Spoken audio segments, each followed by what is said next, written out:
Carl Jung's most perilous revelation wasn't about the darkness of the mind. It concerned those rare individuals who perceive everything others miss, and the profound isolating toll this advanced consciousness extracts.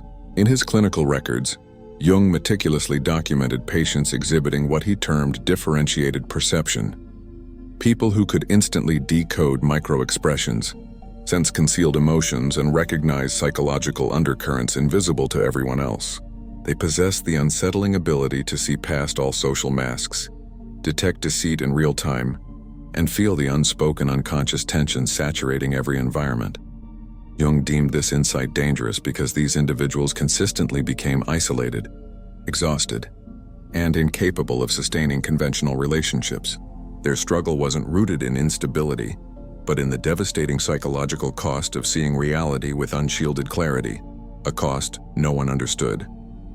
Today, we'll uncover Jung's most dangerous finding regarding those who perceive everything, and why he concluded this scarce ability either destroys you or forges you into an extraordinary being. The revelation that underpinned Jung's discovery began with a patient he described in his confidential notes, a profoundly introverted, intuitive type who sought him out in 1913, during Jung's own period of psychological crisis following his separation from Freud. This patient, representing what Jung would later define as the rarest personality profile, possessed undifferentiated intuitive perception. She could enter any space and immediately apprehend the psychological atmosphere, who was being dishonest, who suffered emotional anguish, and who harbored secret resentment. Jung noted, "The patient displays an extraordinary capacity for perceiving unconscious contents in others, but this faculty appears to cause her considerable distress rather than advantage. She found small talk impossible because she saw through every social facade. Friendships crumbled because people felt exposed and deeply uncomfortable around her. Employment was unsustainable because her mere presence disrupted the collective unconscious agreements that permit groups to function smoothly." Jung realized he wasn't addressing a typical pathology. He was observing the consequence of an unconscious mind becoming too conscious, where perception was too refined for social survival. He documented her describing people with startling, verifiable accuracy. She speaks of others as if she has access to their private thoughts and hidden motivations. When I verify her observations through careful questioning, they prove remarkably accurate. This was not delusion. This was a level of consciousness so advanced it became socially destabilizing. But Jung soon uncovered something even more troubling. Since this patient's acute perception seemed to defy conventional explanation, Jung began investigating what he would later call participation mystique, the psychological phenomenon where individuals with exceptionally differentiated intuition become psychologically saturated by the unconscious material of others. Jung recorded in his Red Book era notes, "There are those among us whose psychic apparatus is so finely tuned that they absorb not merely conscious communications, but the entire unconscious atmosphere of their environment." Modern research, particularly by Dr. Elaine Aron on highly sensitive persons, HSPs, corroborates Jung's initial observations. Her work suggests that approximately 20% of the population exhibit heightened sensory and emotional sensitivity. Yet, within his psychological framework, Jung identified something more precise: the introverted intuitive type, making up roughly 1% of the population, who don't just feel deeply but perceive unconscious patterns with frightening clarity. Jung observed that these individuals operate with a differentiated intuitive function. Their minds process not merely explicit social cues but repressed content, unconscious emotional states, and psychological configurations that others cannot detect. They register the depression behind the forced smile. They sense the desperation beneath the confident presentation. They feel the collective shadow that groups have tacitly agreed to ignore. Jung wrote, "The danger lies not in the perception itself, but in the psychic isolation it creates. When one clearly perceives what the collective cannot or refuses to see, one becomes a mirror that society cannot bear to look into." This triggers what Jung termed the problem of the superior function. When your greatest psychological asset simultaneously becomes your greatest burden, because it separates you from collective unconscious participation. However, Jung realized the true hazard wasn't just the isolation. Because these highly perceptive individuals see the unconscious contents of others so distinctly, they inevitably become targets for what Jung extensively documented as shadow projection, a process where people unconsciously attack them for reflecting truths they refuse to acknowledge about themselves. Jung wrote in Psychology of the Unconscious, "Nothing has a stronger influence psychologically on their environment than the unlived life of the parent." He found this principle extended to all interpersonal dynamics. When an individual's shadow is clearly reflected by another's piercing perception, the unconscious mind faces a choice: integrate the shadow or attack the mirror. Jung documented this destructive pattern repeatedly. The person who sees clearly is blamed for creating the problems they are merely observing. His patients with differentiated intuition experienced this ceaselessly. When they would gently suggest that someone seemed troubled, the person would explode, accusing them of being negative or creating drama. When they expressed concern about obvious issues, they were labeled judgmental or manufacturing issues where none supposedly existed. Jung understood this was not chance. It was a potent psychological defense. In Memories, Dreams, Reflections, he wrote, "Everything that irritates us about others can lead us to an understanding of ourselves. Yet, for most it is simpler to attack the reflection than to examine the reflected content." This produces what Jung called the scapegoat phenomenon. Highly perceptive people often become the designated problem in any group they join, not because they cause issues, but because they reveal pre-existing problems within the collective unconscious structure. Jung observed, "The bearer of superior perception becomes the repository for all that the group cannot consciously acknowledge about itself." This explains why these individuals don't just feel misunderstood. They feel systematically targeted by an unconscious force they cannot rationally articulate. But Jung's most unsettling discovery was still to come, as he observed that overwhelming perception manifested diversely in different individuals. He identified 4 distinct patterns within the introverted intuitive type, each representing a different style of processing the unconscious contents of others. Type 1. The feeling intuitive. Jung documented patients who combined introverted intuition with a differentiated feeling function. These individuals don't just see what is happening psychologically. They feel it in their own bodies. They absorb others' emotions so completely, they often cannot separate their own feelings from the unconsciously absorbed ones. Jung wrote, "The feeling intuitive lives in a state of perpetual emotional contagion, experiencing the unlived emotions of everyone in their environment." Type 2. The thinking intuitive. These individuals perceive complex psychological patterns and predict behavioral outcomes with stunning accuracy. Jung observed they could forecast relationship collapses, career disasters, and personal breakdowns months before they materialized, not through logical deduction, but via unconscious pattern recognition. Jung noted, "They possess an uncanny ability to perceive the logical conclusions of unconscious processes that others cannot yet see." Type 3. The sensation intuitive. Jung documented patients who could sense the physical manifestations of psychological states in others, detecting latent illness before symptoms appeared, sensing deep fatigue before it was acknowledged, or feeling the bodily tension signaling emotional distress. Jung wrote, "These individuals serve as early warning systems for psychological and physical disease in their environment." Type 4.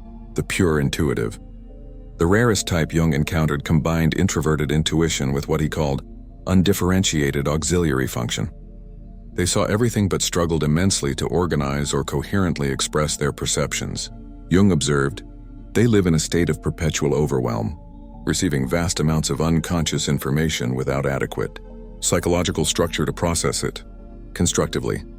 Understanding your specific pattern is crucial because each type requires distinct strategies for what Jung termed the integration challenge. But first, we must grasp why Jung considered this discovery so dangerous. Observing the devastating impact of undifferentiated perception on his patients, Jung concluded that seeing everything without proper psychological integration posed genuine threats to both individual and collective well-being. He identified 3 specific dangers that made this revelation so menacing. Danger 1, collective unconscious disruption. Jung wrote, "The individual who perceives too clearly threatens the collective agreements upon which social cohesion depends. When someone sees through the shared illusions that hold groups together, the unspoken agreements To ignore certain truths, they become a destabilizing force. Jung observed that families, organizations, and societies rely partly on collective unconscious agreements about what is and isn't acknowledged. The highly perceptive person inadvertently violates these agreements simply by existing authentically. Danger 2. Psychological isolation. Jung documented how differentiated perception creates the problem of superior function. When your greatest psychological strength becomes the source of your most profound suffering, he wrote, "The curse of consciousness is that it cannot be shared with those who do not possess it. The individual becomes an island of awareness in a vast ocean of unconsciousness. This isolation is not merely social, it is existential. These individuals frequently report feeling as if they inhabit a fundamentally different reality from everyone else." Danger 3. Identity dissolution.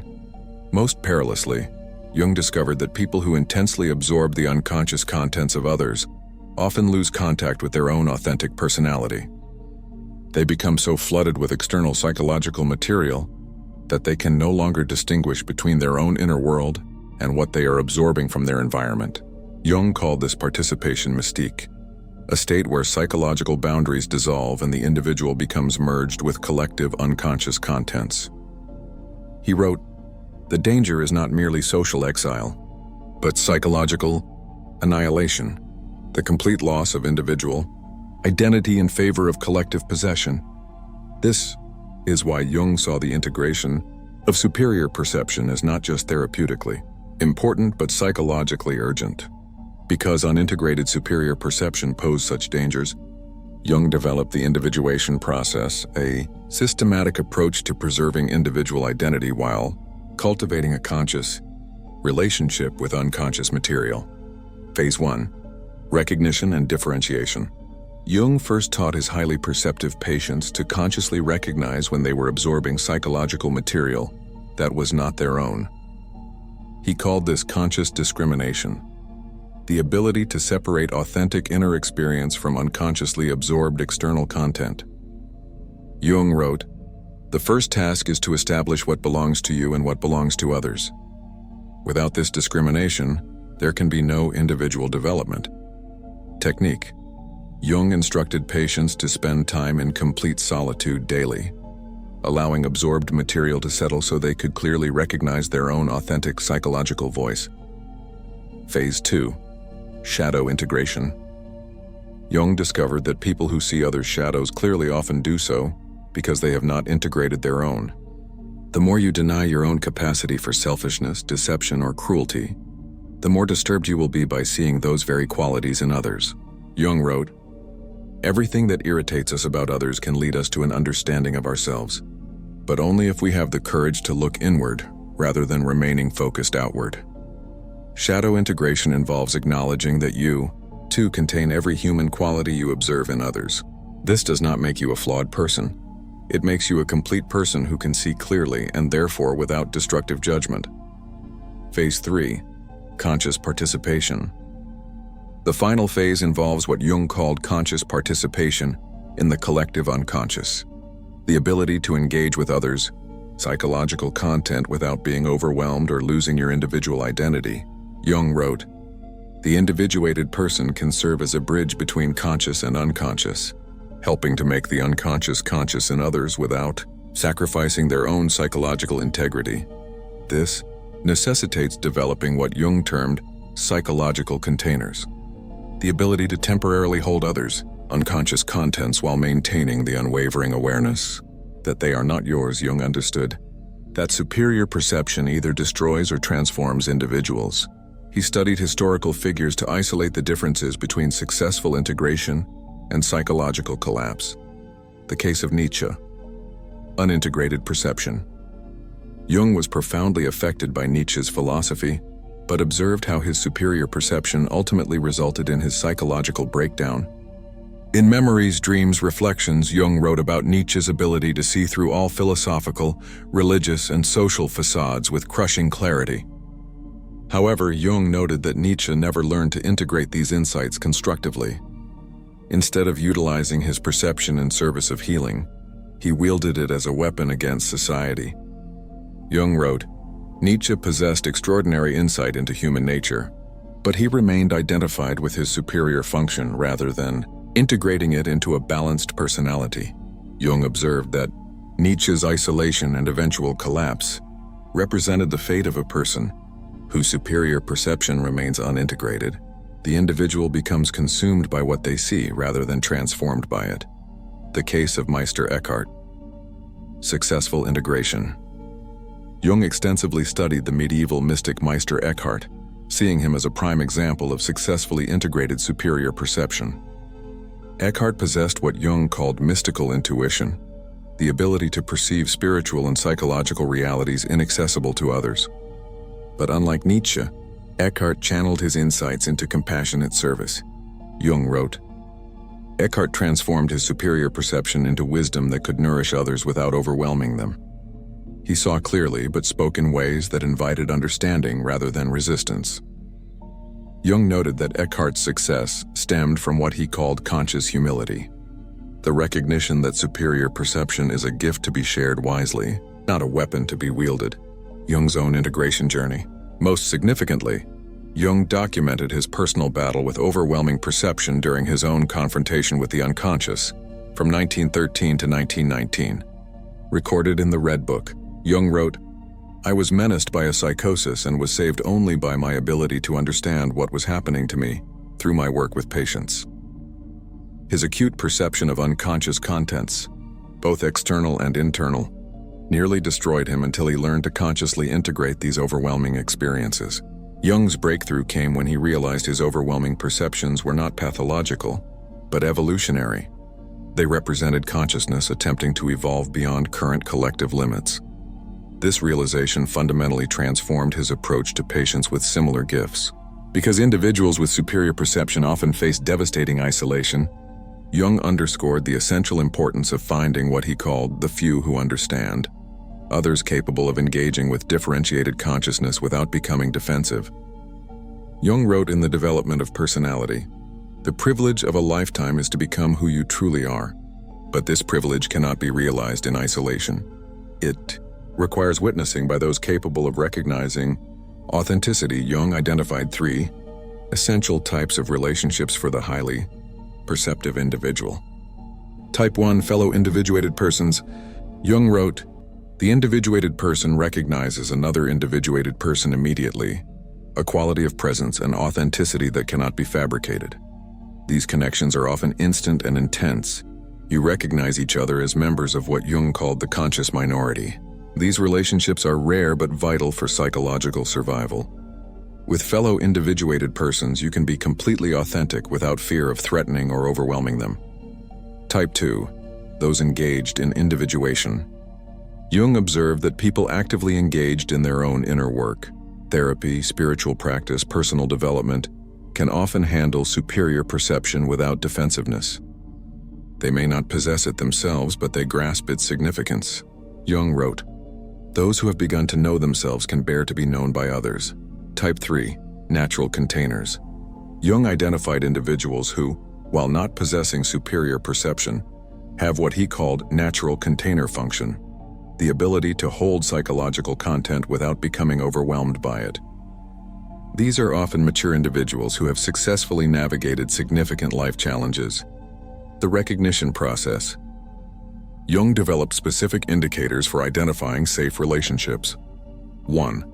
They ask genuine questions about your observations rather than instantly defending against them. 2. They can acknowledge their own contradictions and limitations without shame. 3. They demonstrate what Jung called psychological mindedness, a sincere interest in inner reality. 4. They maintain emotional stability when confronted with uncomfortable truths. 5. They show genuine curiosity about growth and consciousness, the gradual revelation protocol. Jung taught a cautious step-by-step process for revealing perceptive abilities. 1. Begin with small, gentle observations. 2. Note their response pattern to feedback. 3. Assess whether they become curious or defensive. 4. Gradually increase depth based on their demonstrated capacity. 5. Always frame insights as offerings rather than pronouncements. Jung emphasized, the goal is not to find people who accept everything you see, but to find people who can engage with your perceptions as valuable contributions to understanding rather than threats to their self-image. Because integrated superior perception benefits both individual and collective development. Jung viewed successful individuation as essential not just for personal well-being, but for the evolution of human consciousness itself. Jung wrote in The Undiscovered Self, "The individual has always been the carrier of the living spirit, the one who brings about the change in society." He believed that individuals who successfully integrate superior perception become what he called culture carriers, people who help consciousness evolve. The 4 stages of transformation. Stage 1, recognition without overwhelm.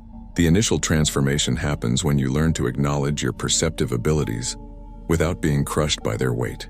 Jung called this conscious acceptance of the superior function. Jung wrote, "The beginning of wisdom is the recognition of what one actually is, not what one wishes to be or fears to be." Stage 2, integration without isolation. The second stage involves learning to use your perception constructively while maintaining meaningful connections. Jung called this social individuation, becoming authentically yourself while remaining connected to others. Jung observed, "The individuated person does not withdraw from the world but engages with it more consciously." Stage 3, service without sacrifice.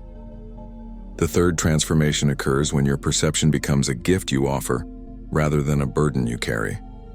Jung called this conscious participation, using your abilities in service of others without depleting yourself.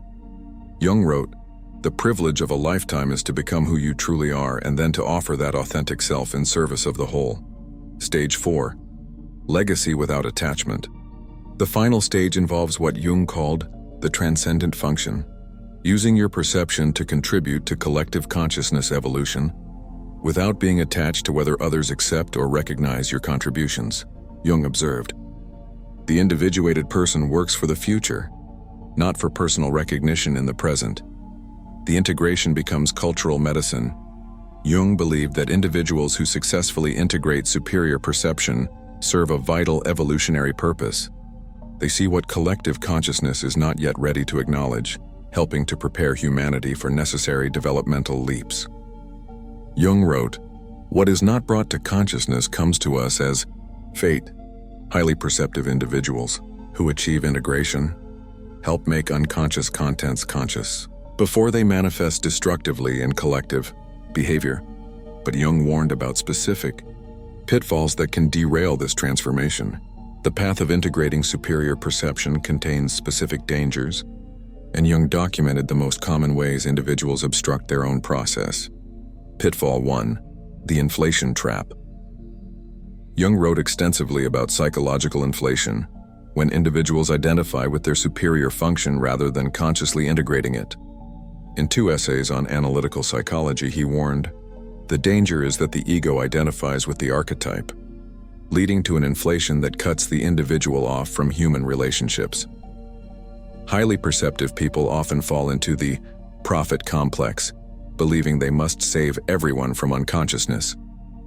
This leads to preaching, judgment, and ultimate isolation. Jung observed, "The moment one believes oneself to be the bearer of absolute truth, one has fallen into the trap of unconscious possession by the very forces one seeks to understand." Pitfall 2, the withdrawal justification. Jung documented cases where individuals utilized their superior perception to justify complete retreat from society. They convinced themselves that others were too unconscious to be worth engaging, which Jung recognized as spiritual superiority, masquerading as wisdom. Jung wrote, "True individuation requires engagement with the unconscious world, not escape from it. The hermit who withdraws from life has not transcended it, but has been defeated by it." Pitfall 3, the helper's hay. Jung observed that some highly perceptive individuals become addicted to being needed. They define themselves entirely by their ability to see and help others, losing contact with their own inner development. Jung warned, "When perception becomes identity, the person disappears behind the function." This is not individuation, it is its opposite, the sacrifice of personality to a role. Pitfall 4, the overwhelm return. Even successfully integrated individuals can regress during periods of major life transitions, trauma, or intense stress. They stop maintaining their psychological boundaries and become flooded with others' unconscious contents again. Jung emphasized, integration is not a permanent achievement but a dynamic process requiring constant conscious attention. Integration, maintenance. Jung developed ongoing practices for maintaining healthy integration. Regular solitude for distinguishing your own psychological contents from absorbed material. Conscious choice about when and with whom to engage perceptive abilities. Ongoing shadow work to prevent projection of your own unconscious contents. Connection with others capable of providing reality checking and support. And creative expression as an outlet for overwhelming perceptual input. Jung wrote, "The integrated person does not achieve perfection, but learns to dance consciously with their own psychological complexity." Because Jung viewed superior perception within the context of collective psychological development, he saw highly perceptive individuals as serving an essential evolutionary purpose for human consciousness. In The Undiscovered Self, Jung wrote, "The individual has always been the carrier of the living spirit, the one who brings about the change in society." He believed that people with superior perception serve as what he called consciousness. Pioneers, individuals whose psychological development precedes collective readiness. The historical pattern. Jung observed that throughout history, individuals with superior perception frequently appeared before collective consciousness was prepared to integrate their insights. They served as advanced scouts for psychological territories that humanity would inevitably need to explore. Jung wrote, "What appears in the individual first as psychological, insight later manifests in the collective as cultural transformation. The individual serves as a laboratory for consciousness experiments that will eventually benefit the whole of modern manifestations." Jung believed that in the contemporary era, highly perceptive individuals might be sensing psychological patterns explaining environmental and social unsustainability before it is obvious. Collective shadow contents urgently needing conscious integration. Spiritual possibilities beyond current religious frameworks, or technological implications others haven't considered. Jung's insight. The sensitive individual feels the collective problems first and most intensely. Their personal symptoms often reflect what the entire culture needs to address. Service without martyrdom. Jung's critical insight was that superior perception best serves evolution when it is integrated consciously, rather than suffered unconsciously. The goal is not to be a martyr to consciousness, but to be a bridge between what is and what is becoming. Jung wrote, "The individuated person serves the collective not by sacrificing their individuality, but by developing it so completely that it becomes a gift to the whole." The ultimate integration. At the highest level of development, Jung observed that individuals with superior perception hold their abilities lightly, seeing clearly without attachment to others' acceptance, perceiving deeply without the compulsion to fix everything they observe. Jung called this the transcendent function, the ability to serve consciousness evolution naturally, without forcing or preaching, simply by embodying a more conscious way of being. Remember Jung's patient from 1913, the introverted intuitive who sought him out during his own crisis. After 3 years utilizing Jung's individuation process, her life was completely transformed. She learned to distinguish between her own contents and what she absorbed from others. She secured work as a counselor, where her differentiated perception proved invaluable to troubled individuals. She formed relationships with people who valued her insights rather than fearing them. Most significantly, she ceased experiencing her superior perception as a curse and began comprehending it as what Jung called a gift, requiring conscious development. Jung wrote about her transformation. The patient learned not to see less but to see more wisely, not to perceive less deeply but to engage more consciously with what she perceived. Her gift remained intact, but her relationship to it became integrated rather than overwhelming. This embodies Jung's most dangerous discovery, that certain individuals are born with consciousness that exceeds collective readiness. This advanced perception will either destroy them through isolation and overwhelm, or transform them into precisely what humanity requires for its psychological evolution. Your superior perception is not a flaw in your psychological makeup. It is an advanced feature of consciousness development. You are not broken because you see everything others miss.